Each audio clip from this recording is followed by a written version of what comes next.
Bones. Què tal, Òscar? Va. Hola. Oh! Ai! Quina...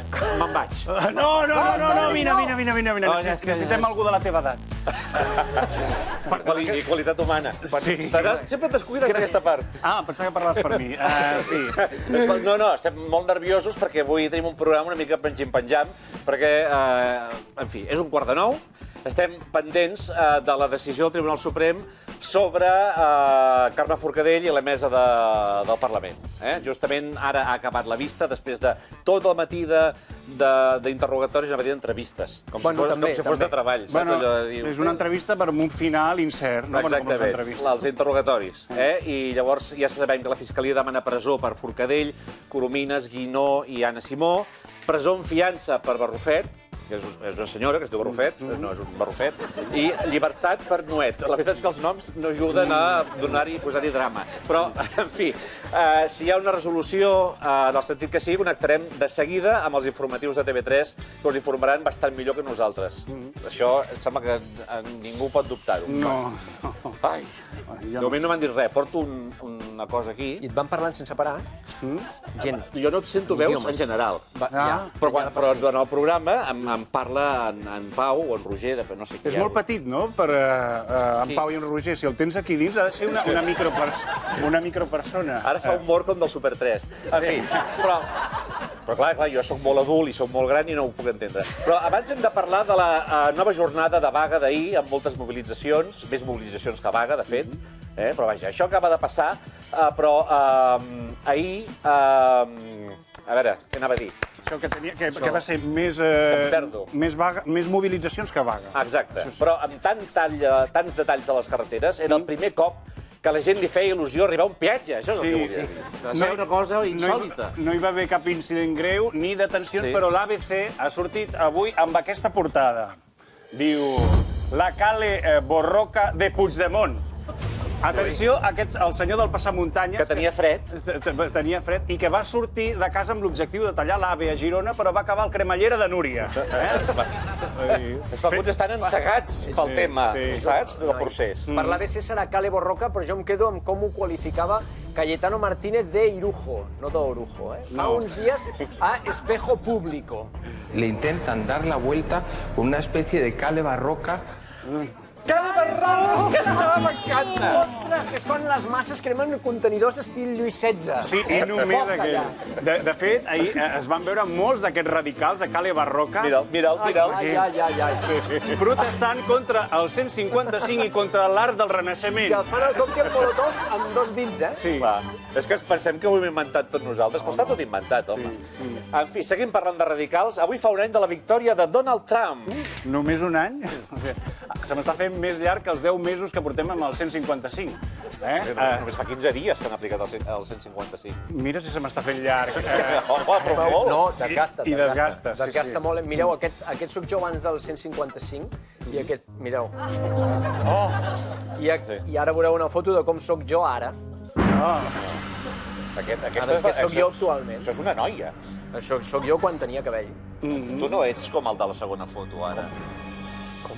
M'estic veient. Veieu com desgasta? Sí, estàs molt desgastat. Centreu-vos. Estàvem parlant del primer any de Trump i justament avui hem sabut els seus gustos culinaris.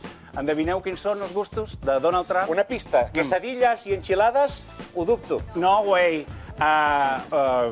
El menjar... Atenció. Arrenca. Sí, el menjar que li agrada és el menjar escombraria. I si diuen que som el que mengem, al Trump li agrada menjar escombraries, llavors el Trump és... Un desgraciat. Molt bé. Li agraden tant les hamburgueses que, tot i tenir a la Casa Blanca els millors xefs del món, el tio els demana que imitin el menjar de McDonald's. Ja se'l coneix com... És notícia de debò, És cert. No és una anada d'olla d'en Jair. No ens inventem res. Se'l coneix actualment com el president McDonald Trump. Sí. Algú l'havia fet, aquest acudit. Sabent quin és el menjar preferit de Trump, és fàcil imaginar-se com ha celebrat el seu primer aniversari a la Casa Blanca. Aquí el tenim, amb un pastís d'hamburgueses. Tenim el Trump, és el del centre, la Melania i en Ronald McDonald, un trio inquietant. Sí. Especialment per la Melania. Sí, perquè hi ha un moment que... Què passa aquí, no? Sí, en fi... Qui m'ha pintat? És veritat, si es fan dos petons a la galta, el Ronald McDonald i el Donald Trump, es queden tots els colors canviats. Sí, taronja, blanc, brutal. Quin fiestón. Però per què s'han de fer dos petons? A veure... A la cara. A la cara, exacte. En Jair ens donarà més detalls sobre el primer any de Trump, després ho faràs, però com que segurament us quedareu amb dubtes, ens podeu enviar les vostres preguntes amb el hashtag #EstaPassantTV3 sobre el primer any de Trump. Coses que vulgueu saber, les sabem totes.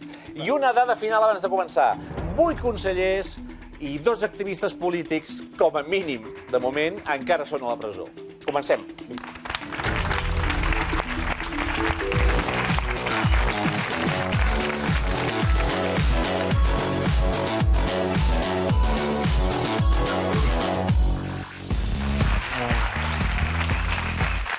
Moltes gràcies. Gràcies a tots. Seguim pendents de la decisió del Tribunal Suprem en relació al destí de la mesa del Parlament. En uns minuts en parlarem amb Joan Josep Caral, catedràtic de Dret Penal de la Universitat de Barcelona, que en sap molt més que nosaltres.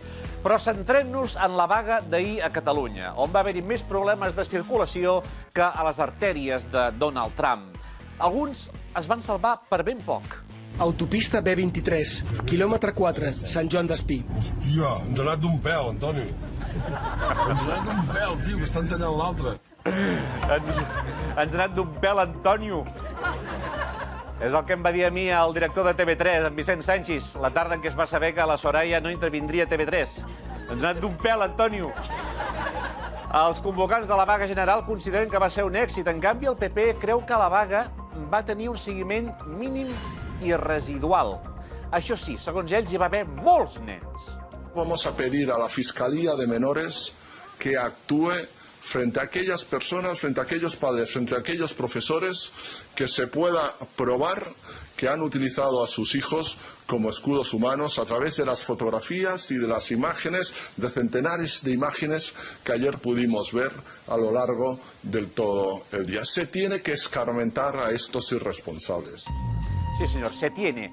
Xavier García Albiol refereix a imatges com aquesta que avui era portada al prestigiós diari La Razón. Aquí ho veieu, on apareixen 5 nens asseguts en una de les carreteres que es van tallar ahir sota el titular «Bebés i piquetes en la huelga». García Albiol ara mateix està intentant localitzar aquests bebès culpables per totes les escoles bressols de Catalunya, però encara no n'ha trobat cap amb la cara borrosa. Per tant, no els ha pogut localitzar. Això sí, demanem a les famílies que no facin servir nens com a escut humà. És molt perillós, sobretot pels policies, que poden acabar plens de baves, vòmits, bolquers, qualsevol líquid que surti del cos humà. Ja sabeu que un bebè, bàsicament, és un ésser humà que va traient coses pels forats. Per tots els forats, alhora. Esclar que si els nens fossin armament, penso jo, el rei d'Espanya ja els hauria venut tots a Aràbia Saudita. Per tant, no ens hem de preocupar tant. L'altre protagonista de la vaga, a banda dels nens, va ser aquesta senyora. Aquesta senyora, ja s'ha fet famosa, va estar tot el matí ballant pel centre de Barcelona, perfeccionant un estil de ball conegut com tieta que t'avergonyeix a la teva boda. Quina energia que té aquesta senyora. Quina energia que té, quin salero, amb la seva bandera espanyola i enmig d'un ambient, no diria hostil, però diguem-ne discrepant de les seves idees. I no en va tenir prou ahir. Avui encara seguia ballant pels llocs. Per exemple, a la nostra redacció. Mira-la. Aquí. Intentant inútilment distreure els nostres guionistes. També va passar pel meu despatx, com podeu veure. Sí.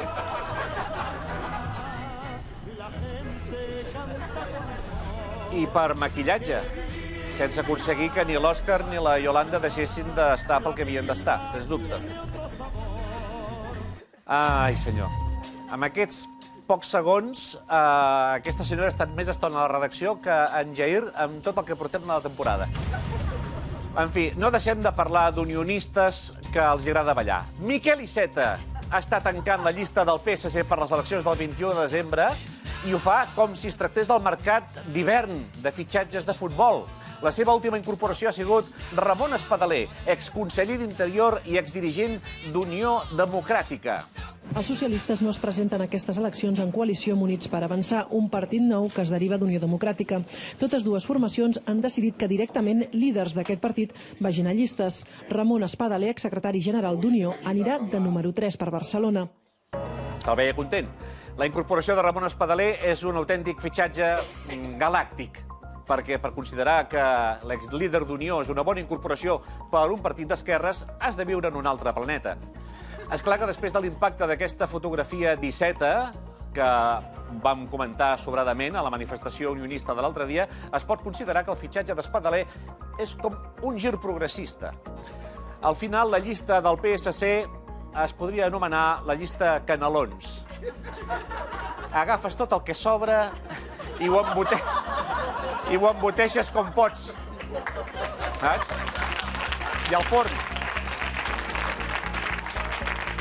Per cert, porta una ratxa al PSC que Déu-n'hi-do, perquè després que s'apliqués el 155 i que entrés a la presó a part del govern, li van plegar 2 alcaldes, el de Terrassa i el de Castellar del Vallès. I avui, després de fitxar l'Espadaler, l'alcalde de Gimenells està molt enfadat perquè diu que no vol nacionalistes a prop del PSC i ha decidit passar-se al Partit Popular. Del PSC al Partit Popular. I això vol dir que el PP ha duplicat el nombre d'alcaldes que té a Catalunya en un dia. De 1 a 2. Un autèntic rècord. Felicitats per ells. En fi, a una mica més d'un mes de les eleccions tenim el candidat del PDeCAT, que és a Bèlgica. El d'Esquerra Republicana és a la presó. La CUP no sap si s'hi presenta. El PP persegueix nens borrosos. El PSC fitxa els d'Unió. La situació no pot ser més estranya, jo crec. Bueno, sí que pot ser més estranya. Per favor, traieu-me aquesta senyora d'aquí, que hem de fer un programa. Per favor. Fa molt bé, senyora, ho fa molt bé. Gràcies. Si vols venir de Públic, envia'ns un correu a publicep@tv3.cat.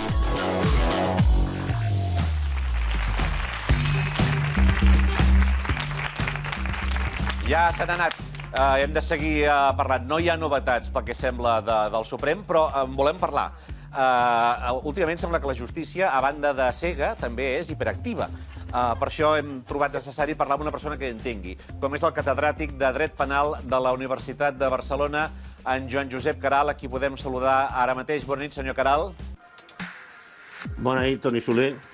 Gràcies per atendre'ns. Estem tots pendents del que pugui passar al Suprem, on avui els encausats declaraven. El fet que declarin el Suprem i no l'Audiència Nacional es considera que és tranquil·litzador pels encausats. Per què? Se l'hauria de demanar amb ells. Jo no ho veig gaire tranquil·litzador perquè estan sostrets al seu jutge natural, que són els tribunals de Barcelona. Uns els aforats al TSJ i els altres al jutjat d'instrucció. Però s'ha comentat que el Suprem, com a mínim, hi va haver-hi un símptoma, diguem-ne, d'una certa magnanimitat perquè se'ls va donar una setmana als advocats perquè es preparessin la seva defensa, cosa que a l'Audiència no va passar. El Tribunal Suprem va actuar formalment com hauria d'actuar tot tribunal, és a dir, no es pot citar una persona en un dia de festa entremig i dir-li demà passat vingui a declarar amb una querella de 108 folis o 118 folis. Els hi van donar una setmana més. Però això, vull dir, respectar un mínim de normes fonamentals i de cortesia processal no vol dir res. Per tant, no és indici de res. El que és inusual, o potser diríem escandalós, és el que va passar a l'Audiència, més aviat. Exacte, exacte. Va ser una por ellos amb totes les lletres. Una por ellos amb toga. Fins a quin punt... Amb totes les lletres, amb totes les lletres. Fins a quin punt el fet que Carme Forcadell hagi contestat les preguntes i hagi dit que la declaració d'independència va ser retòrica, la pot afavorir? Això no pot reforçar la tesi que els empresonats ho estan per raons polítiques? Ja veurem, no podem avançar criteris, no podem avançar anàlisi, perquè no tenim la resolució del jutge instructor. Quan la tinguem veurem quina efectivitat i quines conseqüències, o sigui, efectivitat per ella i conseqüències pel reste dels imputats pot tenir. Però ara, de moment, és fer volar coloms. Però el problema quin és, pels que no hi entenem? Que no hi ha separació de poders, com s'acusa sovint quan es parla de la situació d'Espanya, o que tots els jutges tenen un biaix ideològic molt concret? Jo crec que sí que hi ha separació de poders, el que passa és que hi ha coincidència de consciències. És a dir, quan s'ha tocat el voraviu de l'estat espanyol, que és la unitat d'Espanya, llavors la unitat d'Espanya ha passat a ser l'objecte de protecció de les normes, a ser la font de tots els poders. Llavors, totes les resolucions, a totes, surt la unitat d'Espanya, que és el nervi conductor de totes aquestes resolucions. Però els telespectadors no se les llegiran totes, però hi és aquesta expressió. Vull dir, s'ha tocat el voraviu. Sí, s'ha tocat el voraviu, però que la unitat d'Espanya sigui font de poder no vol dir que sigui font de dret o de justícia, no? Ho va dir el president del Tribunal Suprem i del Consell General del Poder Judicial aquest any davant del rei i davant del fiscal general de l'Estat a la inauguració de l'any judicial. La unitat d'Espanya fonamenta l'estat de dret, és la base de l'estat de dret. Sí, vull dir, no és que ho diguem els profes, no? Que als profes sempre ens agrada dir frases, no. Això ho va dir el president del Tribunal Suprem i el Consell General del Poder Judicial a la solemne apertura de l'any judicial, el 7 o 9 de setembre, fa tot just 2 mesos. Ja sé, Joan Josep Queralt, que a pocs minuts, suposo, que se sàpiga el que passarà, et faig una mala jugada, però ens podries fer un pronòstic de què passarà amb Carme Forcadell i els membres de la mesa? Si aquest pronòstic me'l demanen un any abans, hagués dit alguna cosa. Ara no dic res perquè és absolutament jugar a la ruleta russa. Doncs amb aquest bon rotllo acabem aquí la conversa amb en Joan Josep Queralt. Estarem atents de què passi al Tribunal Suprem. Moltes gràcies per atendre'ns. Un aplaudiment per en Joan Josep Queralt. Moltes gràcies a vosaltres per escoltar-me. Gràcies. I que entri en Jair Domínguez, sisplau. Què? Saps el contrast que és per mi passar de parlar amb un catedràtic a parlar amb tu, Jair? Ho entenc, i no ha de ser fàcil, eh? M'he quedat corprès, amb el professor que ha dit no jugar a la ruleta, jugar a la ruleta russa, eh? La de russa és molt xunga, eh? És la del revòlver amb una sola bala i tot això. I fred. Està més freda, no? És russa. Ah, esclar, sí. Costa més que rodi la pilota, no? O menys, no ho sé. Bueno, noi, moltes efemèrides avui. Ah, sí? Moltes efemèrides. Suposo alguna cosa a veure amb Hitler, no? Sí, senyor, sí, clar que sí, però són coses del calendari, no són coses meves. Algun dia has d'explicar a algú, o a mi o a algun terapeuta, la teva dèria amb Hitler, però no és el moment. No és el moment. El 9 de novembre de 1923 va fracassar l'intent de cop d'estat de Hitler i Ludendorff. Alguna cosa més? Sí, el 9 de novembre de 1925 es van fundar les SS. El 9 de novembre de 1938 va ser la nit dels vidres trencats, ho recordes perfectament. I el 9 de novembre de 1939 van intentar assassinar Hitler a Múnich. No estàs flipant? El 9 de novembre és com Sant Hitler. Què dius? T'imagines banderes amb la cara de Hitler pels carrers, tothom amb bigoti, la banda municipal tocant l'himne de Hitler... És igual. Que és Hitler... Bueno, a les fleques vendrien aquests pastissos si fos Sant Hitler. Sí, passaria tot això. Bueno, estàvem fabulant una mica, no? Sí, estàvem fabulant. Podem intentar parlar de dirigents polítics menys polèmics? Sí, parlem de Donald Trump perquè aquesta és l'efemèride del dia, no les altres, que era... Aquest dia van al Museu de la Ciència, no? No, a tots ens ha passat, no? Amb l'electricitat estàtica. Sí, però clar, no tenim la tofa que té aquest senyor, per tant no sabrem mai el que se sent, no? Doncs tal dia com avui, fa un any, va guanyar les eleccions i ens ha regalat moltes imatges per la posteritat, com per exemple, quan va hostiar-se amb un lluitador de pressing catch en directe a la televisió. Mireu. És ell, eh? Mira. Mala llet, eh? No és cap fake, això. Mira, però aquí encara no era president, eh, però... No, però ja donava pistes de com seria la seva relació amb Corea del Nord, eh? Perquè us en feu una idea, ara veieu això i us sembla una salvatjada, perquè us feu una idea, és com si hi haguessin vídeos de García Albiol apareixent al Gran Dictat i fotent-se de pinyos amb l'Òscar Dalmau. Seria horrorós, no? Va, més notícies de caire internacional. Un alemany troba una bomba al pati i resulta que era un carbassó. Això és el més destacat del dia, tio. O sigui... Bueno, aviam, portes aquest tio al fresco i li agafa un atac de cor. O al revés. O al revés, li donen per fer grellada de verdures i provoca una carnisseria. Quin contrasentit. Sí, és molt maco, és com molt paradoxal. En fi, i no has trobat res més interessant a la premsa internacional? Perquè, per exemple, el govern de Theresa May a Gran Bretanya està en crisi. En crisi que s'agreuja. Tens tota la raó, però aquesta crisi no és res comparada amb l'autèntic sisme que s'obre a Anglaterra, perquè allà han inventat el sàndwich de paella. Pels que pensàvem que els dàtils amb bacon eren l'aberració màxima de la cultura culinària, en parlarem un altre dia, els anglesos van i treuen això que estàs veient aquí. Però no, què m'estàs dient? No serà un entrepà d'arròs? Tant de bo, Toni, això tindria algun sentit. Et llegeixo els ingredients: chorizo, gambes, pollastre i tomàquet sec. És el concepte que té un anglès de la paella. Fa això? Però és que allà no en fan mai, de paella. No saben com va. És com si tu un català li dius que faci fish and chips. Doncs et farà peix amb patates, collons de Déu, Toni! No és neurocirurgia. Fish and chips, si és que pots fer servir el mateix oli. Si és que el nom ja ho diu. Clar. El nom ja ho diu. Home, però gambes congelades a la paella és de psicòpata i ho fan menjar els nens. Sí. Els nens, per què no diu res García Albiol d'això? Bueno, és igual. Deixem el tema de la paella. Els anglesos i la cuina són dos conceptes que no s'han de barrejar mai. Per això van conquerir el món, entre altres coses. Per agafar curri a la Índia i coses així. Recordeu que seguim buscant la pitjor pintada de Catalunya i les podeu enviar amb el hashtag pitjorpintada. N'estàs rebent? N'estem rebent moltes. Moltes, per exemple, aquesta de Swing Vilafranca. Vilafranca, capital castellera, i per què no, també del swing. La pintada és aquesta. Indepència i sociasme. Dos conceptes i no n'ha escrit cap bé, Què és indepència? I què és sociasme? Un orgasme social. Quina cosa tan maca, no? Fixem-nos que hi havia alguna cosa... He tingut un sociasme. He tingut un sociasme. He tingut un sociasmo, va dir Susana Díaz, per exemple, saps? Mirant la tele. Hi havia alguna cosa més que algú ha esborrat pintant a sobre, però ha respectat indepència i sociasme perquè no sabia si estava en contra o no. Clar. Una altra foto l'envia el Lluís Fernández. Saps que molta gent diu que la vaga d'ahir va tenir poc seguiment? I potser va ser perquè la convocatòria no va ser del tot clara. Atenció amb la foto. Uca gene el ra. És com una invocació egípcia. Uca gene el ra.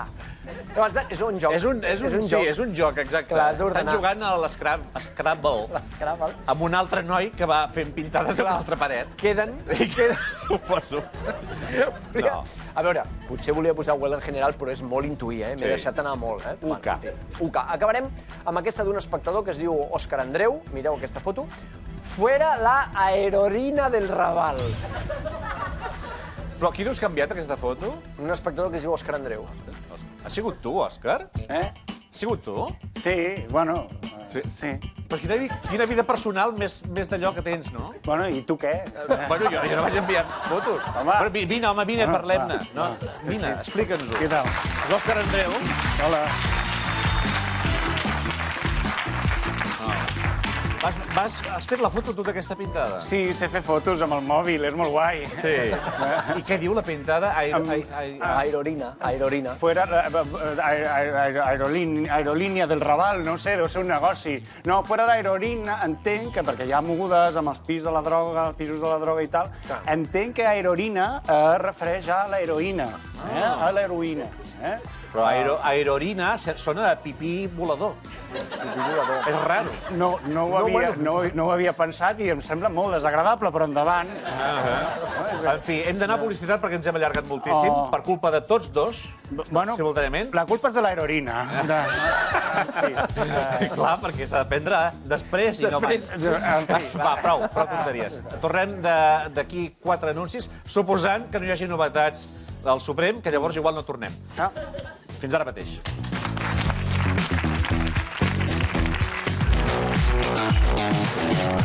Si vols venir de Públic, envia'ns un correu a publicep@tv3.cat.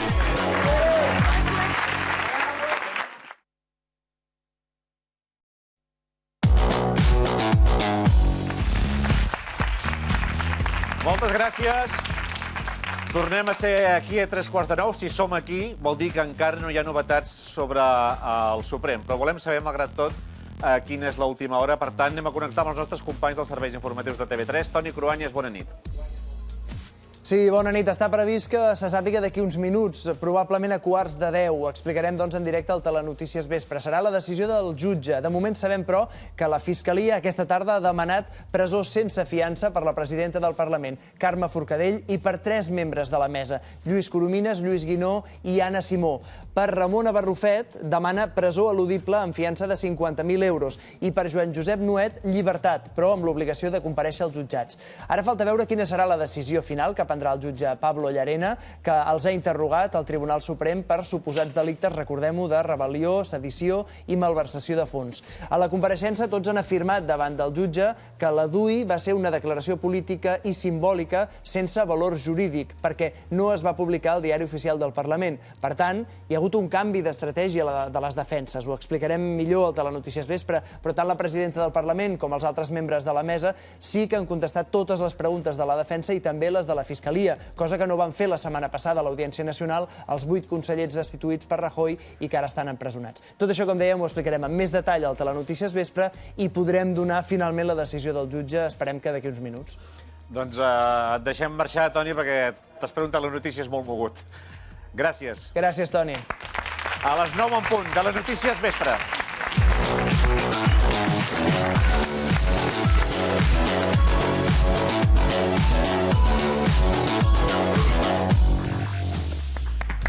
Molt bé, ja tornem a ser aquí. Per tant, nosaltres estàvem pendents de si hauríem de parlar del tema del Suprem, però, segons sembla, la cosa anirà per llarg i se sabrà durant el Telenotícies o més allà, que diuen. Nosaltres hem de parlar de moltes altres coses, perquè als últims anys l'independentisme s'ha manifestat de maneres molt diverses a Catalunya. S'ha vestit de groc canari, ha fet una cadena humana, ha fet una V baixa, i últimament ha tallat les vies del tren i les autopistes i l'accés a la frontera. Hi ha com una mena d'evolució en el format de les protestes, i tu ens volies parlar d'això, Òscar, avui. Efectivament, Toni. Què tal? Bona nit. Catalunya, històricament, nosaltres som un poble molt de manifestar-se. Llibertat, amnistia, estatut d'autonomia, no a la OTAN, no a les retallades, volem acollir, el Lluçanès és comarca... Lo riu és vida. Lo riu és vida. Penseu que a Catalunya hi ha una persona que va sortir de casa el 13 de febrer del 2003 per anar a l'Amànida, no a la guerra, i encara no ha tornat. Perquè potser ha anat empalmant una protesta rere l'altra i ho ha convertit en un estil de vida. O igual es va perdre. No, Toni, era una exageració. No existeix aquesta persona. Em sap greu. En fi, avui porto un recull de protestes curioses, compromeses, pintoresques i, per què no dir, un pèl esboiarrades. Però no faré aquesta anàlisi aquí, sinó que faré a la pantalla! La pissarra. En fi,